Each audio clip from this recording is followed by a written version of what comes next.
Catherine Bernardo, naalala ang lahat sa matamis na nakaraan sa pag-ibig ni Daniel Padilla. Malamang hindi talaga ito ang ending sa relasyon ni Catherine at Daniel, no? Marami ang nagsasabi na baka eksena lamang ito ni Daniel para mas lalong pag-uusapan sila ni Catherine Bernardo. Ngunit confirm naman na talagang may ugnayan nga si Andrea at Daniel, kaya hindi ito biro na sadyang unti-unti nang nawawala ang pag-asa sa relasyon ni Catherine Bernardo at Daniel Padilla. Maaaring bibitiw si Catherine, maaaring hahayaan niya na lamang si Daniel dahil nga mas nanaig pa rin ang awa sa sarili ni Catherine Bernardo kaysa sa pagmamahal na inialay sa kanya ni Daniel Padilla, no? Siyempre, naramdaman na ng lahat kung ano nga ba ang katotohanan sa kanilang pagmamahalan.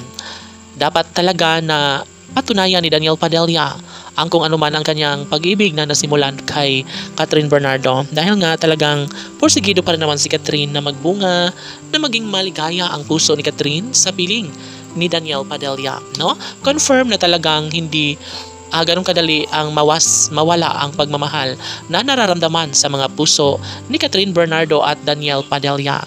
Siguro nga ay wala nang pag-asa pa na magbago ang isang pagmamahal.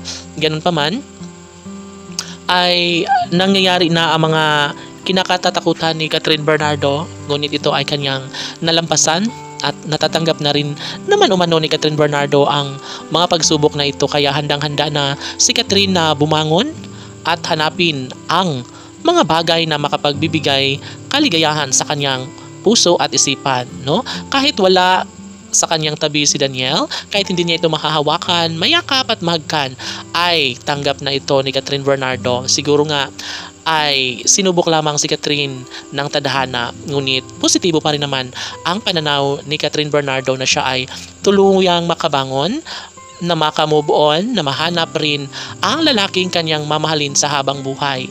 Desidido si Catherine Bernardo na magkaroon ng magandang buhay sa piling ng lalaking sa kanya'y tunay na magmamahal at iingat kasama na ang kanyang pangarap na supling. Siguro ay hindi ganun kadali ang kanilang relasyon, bagamat naging malungkot ang puso ni Catherine, ay ito lamang ang masasabi ni Daniel Padilla kay Catherine na huwag siyang sumuko, dahil alam ni Daniel na babalik at babalikan niya pa rin ang babaeng tunay niyang minahal noon pa man na si Catherine Bernardo. Siyempre, lahat ay posible na mangyayari, lalo na at hanggang ngayon ay ramdam pa rin ang pagmamahal ni Daniel para kay Catherine. Laban!